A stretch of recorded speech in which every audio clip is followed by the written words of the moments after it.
ಮಾನ್ಯ ಆಯುಕ್ತರು ಕರ್ನಾಟಕ ರಾಜ್ಯ ವಿಪತ್ತು ನಿರ್ವಹಣಾ ಪ್ರಾಧಿಕಾರ ಬೆಂಗಳೂರು ಇವರ ಒಂದು ಸುತ್ತೋಲೆಯಂತೆ ಈಗಾಗಲೇ ತಮಗೆಲ್ಲ ಗೊತ್ತಿರಬೇಕು, ದಿನಾಂಕ 2ನೇ ಮಾರ್ಚ್ 2026ರಂದು ಕೆಲವು ಸೂಚನೆಗಳನ್ನ ಎಲ್ಲ ಸಾರ್ವಜನಿಕರು ಅನುಸರಣೆ ಮಾಡಬೇಕಂತ ಹೇಳಿ ಸುತ್ತೋಲೆಯನ್ನ ಹೊರಡಿಸಿದ್ರು. ಈಗಾಗಲೇ ನಮ್ಮ ವೈದ್ಯಕೀಯ ಏನು ಇಲಾಖೆಯವರು ಅಥವಾ ಹೆಲ್ತ್ ಡಿಪಾರ್ಟ್ಮೆಂಟ್ ಏನಿದೆ, ಡಾಕ್ಟರ್ಸ್ ಇಲ್ಲೇ ಇದ್ದಾರೆ, ಡಾಕ್ಟರ್ ಎಂಟಿನ್ ಮತ್ತು ಡಾಕ್ಟರ್ ಕುಪ್ಪದವರು. ಸೊ ಈಗಾಗಲೇ ಎಲ್ಲ PSC ಮೂಲಕ ಸಾರ್ವಜನಿಕರಿಗೆ ಅವೇರ್ನೆಸ್ ಮೂಡಿಸ್ತಾ ಇದ್ದಾರೆ.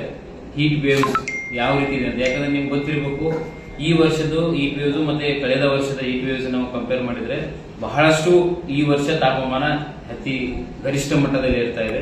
ಸೊ ಈ ಒಂದು ನಿಟ್ಟಿನಲ್ಲಿ ಎಲ್ಲ ಸಾರ್ವಜನಿಕರು ಇರ್ಬೋದು, ಎಲ್ಲರೂ ಅಧಿಕಾರಿ ಇರಲಿ ಏನೇ ಇರಲಿ, ಸೊ ಹೀಟ್ ವೇವ್ಸ್ ಅಂದ್ರೆ ಅದರಿಂದ ಏನೇನೋ ಪರಿಣಾಮಗಳಾಗ್ತವೆ, ನಾವು ಅದರಿಂದ ಯಾವ ರೀತಿ ಏನು ಉಳಿಸ್ಕೋಬೇಕು ಆ ಹೀಟ್ ವೇವ್ಸ್ ಇಂದ. ಸೊ ಕೆಲವೊಂದು ಸೂಚನೆಗಳನ್ನು ಕೊಟ್ಟಿದ್ದಾರೆ, ಅದನ್ನು ವಿಸ್ತೃತವಾಗಿ ತಮಗೆಲ್ಲ ನಾನು ನೀಡ್ತೀನಿ. ಬಟ್ ಏನಂದ್ರೆ ನಾನು ತಾಲೂಕು ಆಡಳಿತ ವತಿಯಿಂದ ಹೇಳೋದು ಅಷ್ಟೇ ವಿನಂತಿ ಎಲ್ಲ ಸಾರ್ವಜನಿಕರಿಗೆ. ಈಗ ಮೇ 12ನೇ ತಾರೀಕುವರೆಗೂ ಇರಬಹುದು ಅಂತ ಹೇಳಿ ಕೆಲವು ಸೂಚನೆಗಳನ್ನ ನಮ್ಮ ಹವಾಮಾನ ಇಲಾಖೆಯಿಂದ ಬಂದಿರುತ್ತೆ. ಸೊ ಆ ಒಂದು ನಿಟ್ಟಿನಲ್ಲಿ ತಾವೆಲ್ಲರೂ ಸಾರ್ವಜನಿಕರು ಏನ್ ಮಾಡ್ಬೇಕಪ್ಪ ಅಂದ್ರೆ, ಬೆಳಗ್ಗೆ 10 ಗಂಟೆಯಿಂದ ಮಧ್ಯಾಹ್ನ 3 ಗಂಟೆವರೆಗೆ ಬಹಳಷ್ಟು ಬಿಸಿಲಿರೋದ್ರಿಂದ ಅನಿವಾರ್ಯ ಮತ್ತು ಅಗತ್ಯತೆ ಅನುಗುಣವಾಗಿ ಮಾತ್ರ ನೀವು ಹೊರಗಡೆ ಬಿಸಿಲಿಗೆ ಹೋದ್ರೆ ಮಾತ್ರ ನಿಮಗೆ ಒಂದು ಅನುಕೂಲ ಆಗುತ್ತೆ.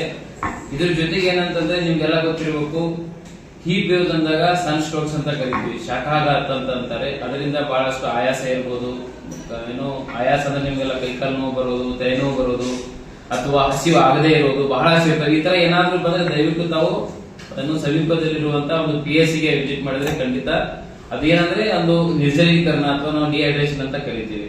ನಾವೇನ್ ಮಾಡ್ತೀವಿ ಅಂದ್ರೆ, ನೀರಡಿಕೆ ಆದಾಗ ಮಾತ್ರ ನೀರು ಕುಡಿಲಿಕ್ಕೆ ನಾವು ಹೋಗ್ತೀವಿ. ದಯವಿಟ್ಟು ನೀರಡಿಕೆ ಆಗೋಕ್ಕಿಂತ ಮುಂಚೆ ನೀರು ಕುಡಿಯುವಂತ ವ್ಯವಸ್ಥೆ ನಾವು ಮಾಡ್ಕೋಬೇಕು. ಈಗಾಗಲೇ ನಮ್ಮ ಪಂಚಾಯತಿ ಮಟ್ಟದಲ್ಲಿ ಇರ್ಬೋದು, ಎಲ್ಲಾ ಕಚೇರಿಗಳಲ್ಲಿ ಇರ್ಬೋದು, ನೀರಿನ ವ್ಯವಸ್ಥೆ ಮಾಡ್ತಾ ಇದ್ದಾರೆ. ಸೊ ಇದ್ರ ಜೊತೆಗೆ ಏನ್ ಮಾಡ್ಬೇಕಪ್ಪ ಅಂದ್ರೆ, ನಮ್ಮ ಸೀಸನಲ್ ಫುಡ್ ಅಂತ ಕರಿತೀವಿ, ಅಂದ್ರೆ ಏನು, ಆಯಾ ಒಂದು ಕಾಲಕ್ಕೆ ಅನುಗುಣವಾಗಿ ಬರುವಂತ ಹಣ್ಣುಗಳನ್ನ ಸ್ವೀಕರಿಸುವಂತ ವ್ಯವಸ್ಥೆ ಮಾಡ್ಬೇಕಿಲ್ಲ. ಹೌದಾ, ಎಲ್ಲರಿಗೂ ಗೊತ್ತಿರುವಂತ ವಿಚಾರ. ಆದ್ರೂ ಮಾನ್ಯ ಘನ ಸರ್ಕಾರದ ಸೂಚನೆಗಳನ್ನು ಸರಿಯಾಗಿ ಪಾಲನೆ ಮಾಡಿದ್ದೇ ಆದ್ರೆ ಯಾವುದೇ ರೀತಿಯಿಂದ ಶಾಖಾಘಾತ ಆಗೋದು ಬಹಳ ಕಡಿಮೆ ಆಗುತ್ತೆ. ಸೊ ನಮ್ಮ ಜವಾಬ್ದಾರಿ, ಎಲ್ಲರ ಜವಾಬ್ದಾರಿ, ನಾವೆಲ್ಲ ಸಾರ್ವಜನಿಕರು ಓಕೆ ಏನು ಮಾಡ್ಬೇಕಪ್ಪ ಅಂದ್ರೆ, ಯಾವ ಸಮಯದಲ್ಲಿ ಅನಿವಾರ್ಯ ಇರುತ್ತೆ ಆ ಸಮಯದಲ್ಲಿ ಮಾತ್ರ ಹೋಗುವಂತ ವ್ಯವಸ್ಥೆ ಮಾಡ್ಕೋಬೇಕು. ನಾವು ಏನು ಅನಿವಾರ್ಯ ಪ್ರಸಂಗ ಬಂದಾಗ ಮಾತ್ರ ಏನ್ ಮಾಡ್ಕೋಬೇಕು ಆ ರೀತಿ ಮಾಡ್ಕೋವಂತ ವ್ಯವಸ್ಥೆ. ಅದಕ್ಕಿಂತ ಹೆಚ್ಚಿಗೆ ಅಂದ್ರೆ prevention is better then cure ಅಂತ ಹೇಳಿ, ಓಕೆ, ಅದಕ್ಕಿಂತ ಮುಂಚೆ ತಡೆಗಟ್ಟುವಂತ ವ್ಯವಸ್ಥೆ ಮಾಡಬೇಕು. ಸೊ ಇಷ್ಟು ನಾವು ತಾಲೂಕಾಡಳಿತ ಹೇಳ್ತೀನಿ ಏನಂದ್ರೆ, ನಮ್ಗೆ ಎಚ್ಚರಿಕೆ ಮೂಲಕ ಅರಿವು ಮೂಡಿಸೋದಿದೆ.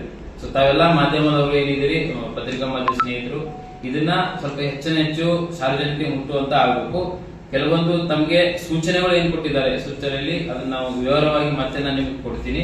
ಸೊ ಅಲ್ಲಿಗೆ ಅದಕ್ಕಿಂತ ಮುಂಚೆ ತಾವು ಡಾಕ್ಟರ್ ಯಾರಾದ್ರೂ ಒಂದೆರಡು ಮಾತು ಅಂದ್ರೆ ವೈದ್ಯಕೀಯ ದೃಷ್ಟಿಯಿಂದ, ಹೆಲ್ತ್ ದೃಷ್ಟಿಯಿಂದ ಯಾವ ರೀತಿ ನಾವು ತಡೆಗಟ್ಟಬೇಕು ನಾವು ಹೆಲ್ತ್ ಅನ್ನ ಅಂತ ಹೇಳ್ತಾರೆ.